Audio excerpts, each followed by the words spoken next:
राजा की आज्ञा है।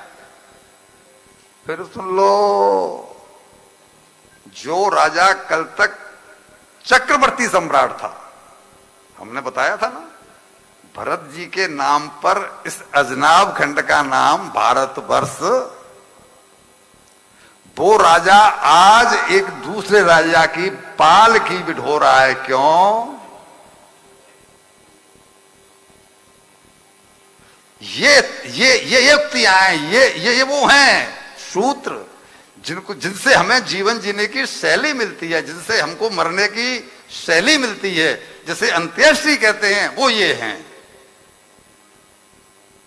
उस राजा की स्थिति केवल ममता के कारण, मोह के कारण ये हो गई। इन्होंने कहा कि भाई चलो मैं तो वैसे ही चलता हूं, उसमें मुझे जबरदस्ती मत करो, मैं तुम्हारे साथ चलता हूं। ये गए और पालकी में जोड़ दिए। लेकिन आत्मवेत्ता हैं, परमहंस गति को प्राप्त संत हैं, इसलिए जब पालकी में जोड़ तो दिया, लेकिन नीचे देख के चल रहे हैं। क्यों?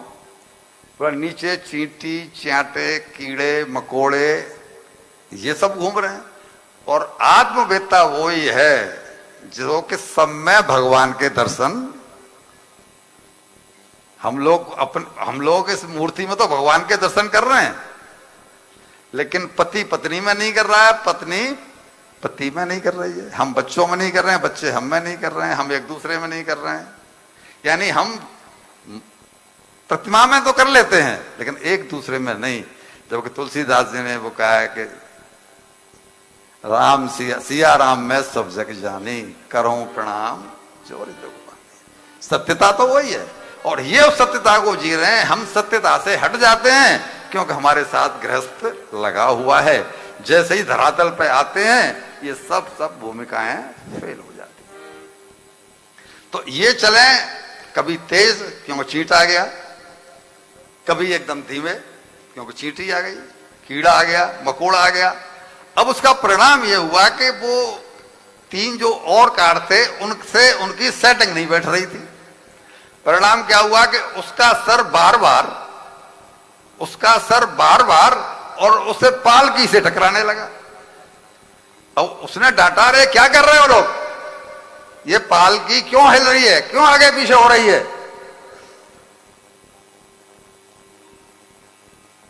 उन्होंने कहा कि महाराज इसमें हमारा कोई दोष नहीं है। तब बोले जो नया कहार आया है ये अल्लड़ है, ये कभी तेज चल पड़ता है, कभी धीमा चल पड़ता है, हमसे पैर मिला करके नहीं चल रहा। उन्हें थोड़ी मालूम है कि ये ब्रह्मवेत्ता है, ये ऐसा क्यों कर रहा है। जब उसने ये देखा तो उसने उसको डांटा भरत जी को कि तू इतना तो मोटा ताजा है, हा?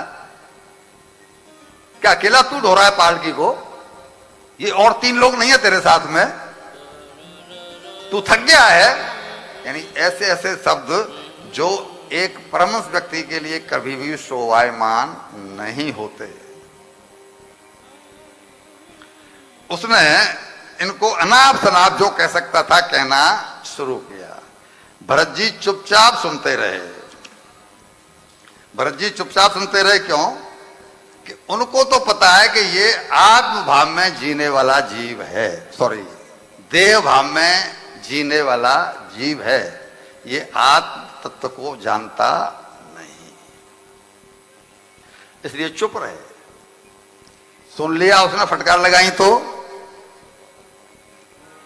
उस फटकार लगाई तो सुन लिया, और सुन करके फिर चलते रहे। ये आवाज कहां से आ रही है?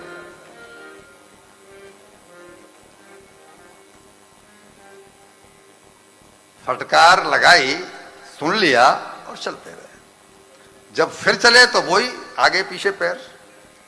फिर उसने बोला, अरे तू इतना जवान है, मोटा है, मैं तेरी पिटाई करूंगा, मैं तेरा इलाज कर दूंगा, मैं राजा हूं, तू मेरी अवज्ञा कर रहा है। और भैया इसी का नाम तो संत है, संत हृदय नव नीत समान। उन्होंने देखा कि देखो ये कितना अपशब्द बोल रहा है मुझे, और इसे पता नहीं कि ये क्या कह रहा है। ये कह रहा है कि मेरा इलाज कर देगा, अच्छा, इसके पीटने से मेरी चाल बदल जाएगी? मैं तो ब्रह्म भाव में जीते हूं, इसके पीटने से मेरा कुछ होने वाला नहीं है। तो आज उनको उसके ऊपर दया आ गई कि ये जा रहा है कपिल मुनि के पास, ये वहां से पाएगा क्या? कड़वी बात कह दूं, पहले बोलोगे बुरे नहीं मानेंगे, बोलो जी बुरा नहीं मानोगे ना, कह देता हूं। हमको यहां पर क्यों नहीं वो ज्ञान फल रहा है जो यहां सुन रहे हैं? पहली पात्रता नहीं है ना। वो यही कह रहे हैं कि ये वहां से जाके पाएगा क्या, इसके अंदर पात्रता ही नहीं है। वो सुनाएंगे इसे ब्रह्म तत्व क्या ज्ञान, परम तत्व का ज्ञान, और ये देर जी रहा है देव भाव में, तो ये वहां से सीख के क्या आएगा? तो दया आ गई। क्या बोले? कह रहे भाई मैंने जब इसको अपने सर पे उठा ही लिया है, ये है करुणा, ये है संतत्व। जब मैंने इसको अपने सर पे उठा ही लिया है तो आज इसको थोड़ा सा और उठा दूं जिससे कि ये परमात्मा से मिल ले। और ये सोच करके कहते हैं राजन, आज पहली बार बोले ये, इससे पहले कभी बोले नहीं, किसी से इन्होंने कोई संबंध रखा नहीं, किसी को कोई अपना माना नहीं, आज पहली बार बोले राजन, ये जो आप कह रहे हैं ये तो देह भाव की बातें हैं, ये परम तत्व की बात नहीं है। मैं परमहंस अवस्था में जीता हूं, मैं तो ये आगे पीछे पैर इसलिए रख रहा हूं कि मैं चीटों में भी उसी भगवान को देख रहा हूं जिस भगवान का ज्ञान लेने के लिए तुम महाराज कपिल मुनि के पास जा रहे हो। तो हिल गया कि इनको कैसे मालूम मैं कपिल मुनि के पास जा रहा हूं? कैसे मालूम है बताओ भाई, इनको कैसे मालूम मैं कपिल मुनि के पास जा रहा हूं? उन्होंने तो बताया नहीं। लेकिन ब्रह्मविद्ता का मतलब क्या, वो त्रिकालदर्शी हो ही जाता है। उसको जरा सा भीतर झांको और कर लो यार के दीदार वाला फॉर्मूला है, देख लिया ये कहां जा रहा है, इसकी स्थिति क्या है, कैसा है। तो राजन ये तो तुम जो कह रहे हो ये तो तुम देवभाव में जीते हो इसलिए कह रहे हो, इनसे मेरा कोई संबंध नहीं है। और इनको गूढ़ ज्ञान दे करके वेदांत का, जिसे गीता कहते हैं, जिसे ब्रह्मसूत्र कहते हैं, उनका गूढ़ ज्ञान दे करके इनके मोह को नष्ट किया। और मोह को नष्ट करने के बाद हम बताया कि राजन तुम तो केवल छोटे से राज्य के राजा हो, मैं चक्रवर्ती सम्राट था पिछले जन्म में, मैं भरत हूं। अपने मुंह से कहते हुए अच्छा नहीं लगता, लेकिन आपके अज्ञान को देख करके बता रहा हूं, अपने आप को समेट लो, वरना कोई लाभ नहीं होगा इस ज्ञान का। मैं केवल जरा सा मोह कर बैठा है कि हिरण के बालक से तो पशु योनि में जाना पड़ा मुझे। आप जो आसक्तियों को घेर करके बैठे हो कि मैं राजा हूं, मैं राजा हूं, मैं राजा हूं, ये राजा प्रजा ये केवल शरीर तक है। जब मृत्यु होगी तो वहां कोई राजा नहीं और वहां कोई